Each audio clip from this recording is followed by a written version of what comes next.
What's up, everybody? And welcome to another episode. Hit the like button, subscribe to my channel, and share the video. Hit the join button and become a member. Why? Members get exclusive content. Hit the bell icon on my channel so that you will receive a notification every time I drop a video. You can go and watch the video, like the video, and leave a comment if you support my channel, the Go Up Movement.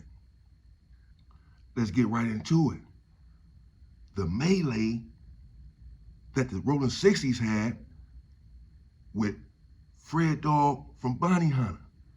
I just mentioned Fred Dog yesterday and the squabble that I had with him. Petey Wack from 60s was up there with me on K&L and YTS, the unit K&L.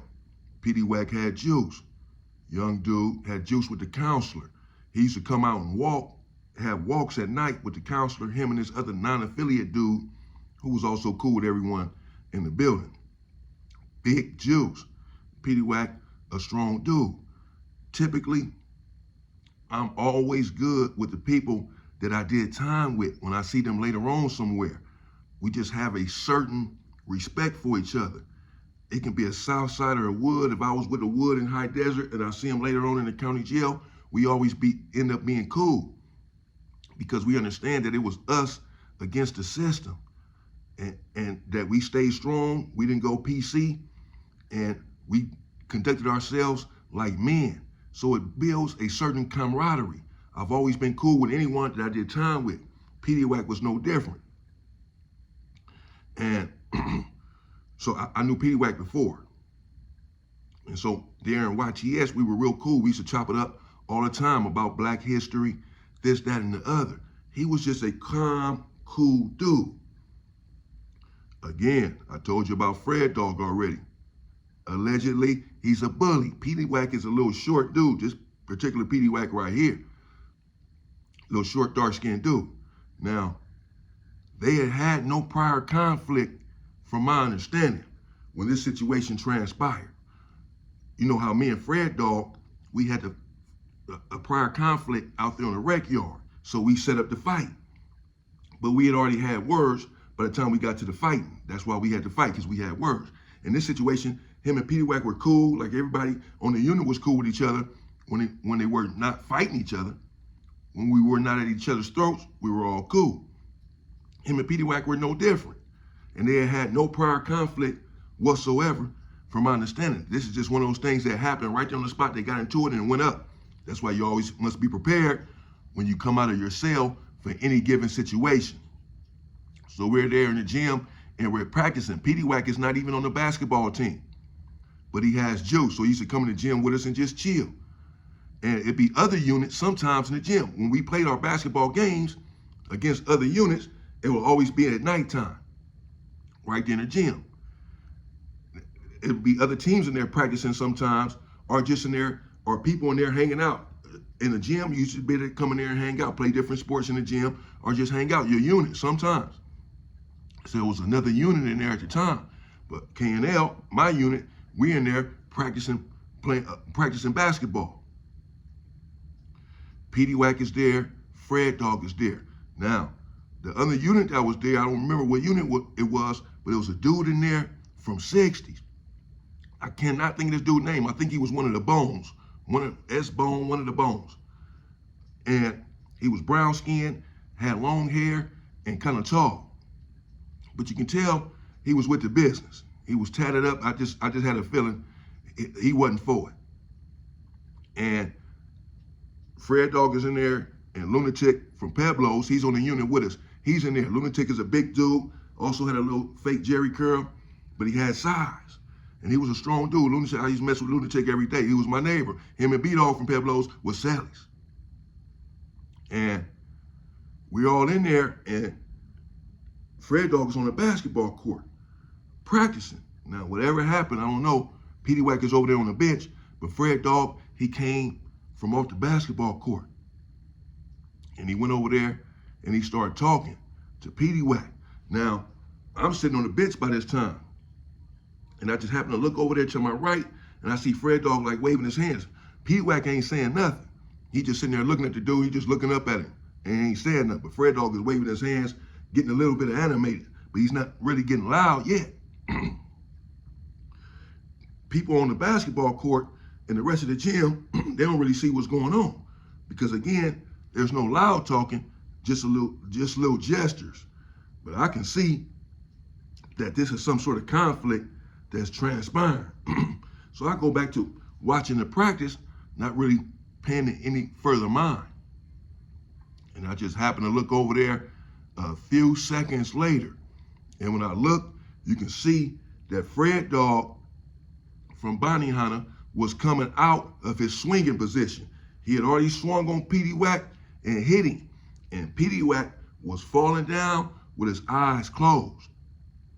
He hit the ground. And you know how sometimes when you see boxing, the dudes hit the ground and their whole body just lock up and they start shaking or whatever that is when they hit their brain. And Petey Wack didn't start shaking, but he was out, bro. His eyes was closed and his body just locked up. He was just laying down with his arms out like that and his head back and his eyes was closed. I said, oh, whoa. But just as soon as Petey Wack had hit the ground and went out, he snapped right out of it. I'm talking about he snapped right out of it. He woke right back up quick. I'm looking at it. He was and woke right up, boom. And he still had his wits about him. He knew what had just happened, that Fred Dog had just hit him and pretty much knocked him out for whatever conflict they were just having. Petey Wack's a very small dude, a little dude. And Fred Dog, as I explained before, is a very big dude. So he downed him, bro. He slumped him. Fred Dog go back on the basketball court and continue practicing like nothing ever happened. First he was standing over him like, didn't really say nothing, just like standing over him. Then when he see Petey Wack was out or whatever, he's like, yeah, you know what I'm saying? Like he just did that, he just went back on the court like it's just over, like it's just nothing. I knew better. So I'm sitting there on the bench and I said, yeah, it ain't over, Fred Dog. I don't know what you thinking. Maybe just knock somebody out and that's over. Petey Wack ain't going for that. I know the dude already. So as I'm sitting there on the bench and Fred Dog is carrying on with his business as usual, Petey Wack jumps up. Now, most of the gym don't even know what happened. Our coach didn't see it. Most people, it happened so fast. He hit him, boom, he was out, and he snapped right out of it and got right back on the bench. Like nothing happened. I'm talking about it was over in seconds, bro. So most of the gym, most of our basketball team didn't see it. If you didn't see it, because there was no talking. So if you didn't see it, because you wasn't going to hear anything. If you didn't see it, I just happened to look over there and saw it. I just happened to. If you didn't look over there and happened to see it, you didn't know what was going on. So everybody in the gym is just still playing basketball, still over there working out. The other unit, everybody doing what they're doing. But Petey Wack just jumped up and sat on the bench. And I see him over there shaking his head. He's shaking it off. He shook it off. I see him shaking his head. Then he stopped shaking his head. And now, again, as I alluded to before, most people in YA do not use a weapon. We don't have many weapons in there, but there are some who are different, who even at that age were weapon inclined. Petey Wack was apparently one of them, because out of nowhere, he pulled out a blammer. I said, whoa, he's already strapped. And he pulled it out and put it under a towel, and he had it in his hand. And he was hiding with a towel, just sitting right there on the bench, watching Fred Dog as he's going up and down practicing on the basketball court. Now I'm really tuned in, because I know it's about to go up. Petey Wack jumped. Petey Wack didn't even call his homeboy over there. His homeboy, I think, caught a glimpse of it, and he would start walking over there. I'm talking about all of this is happening just like that. Petey Wack get up, got his thing, put it under the towel. His homeboy seen him. They were talking when we first got in the gym. Petey Wack and his homeboy, they were over there chopping it up. Old boy from 60s. So they already know each other, whatever. And so when he saw what happened to Petey Wack, or he caught a glimpse of it like I did, he started walking. I saw him shaking his head. He had a menacing look on his face. And he started walking over there towards Petey Wack. Petey Wack didn't wait on him and didn't ask for help. He jumped right up and ran on the basketball court where Fred Dog was at and started swinging the tube. And he hit Fred Dog a couple of times.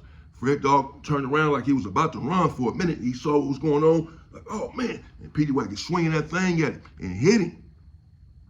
And Fred Dog, he did start fighting back some. But the boy from 60s, one of the bones, he started running over there like Usain Bolt, full speed. Didn't ask any questions. To his credit, I always think about that. I like the way he responded. And I had a feeling that he was one of those guys that would respond in that sort of fashion. Saw his homeboy hit the ground. He was just talking and chopping up with his guy. He see Fred Dog is a big dude that knocked his boy out. And even though Petey Wack is now having the upper hand and taking care of his business with Fred Dog, he still felt the inclination to run over there and get involved. I want my homeboys to do the same damn thing. And he didn't hesitate. But when he come over there and now they both on Fred Dog. Lunatic from Pueblos, he run over there. When they both get on Fred Dog, him and Fred Dog cool, he a Damu, he run over there and start helping Fred Dog. So now it's Fred Dog from Pueblos and Fred Dog from Bounty Hunter and Lunatic from Pueblos. And they fighting both these dudes from 60s. But Petey Wack is swinging that thing indiscriminately. He trying to hit everybody that's coming in arm's distance. He's pissed. So he's swinging at that Lunatic too. I don't think he hit Lunatic, but he was trying to.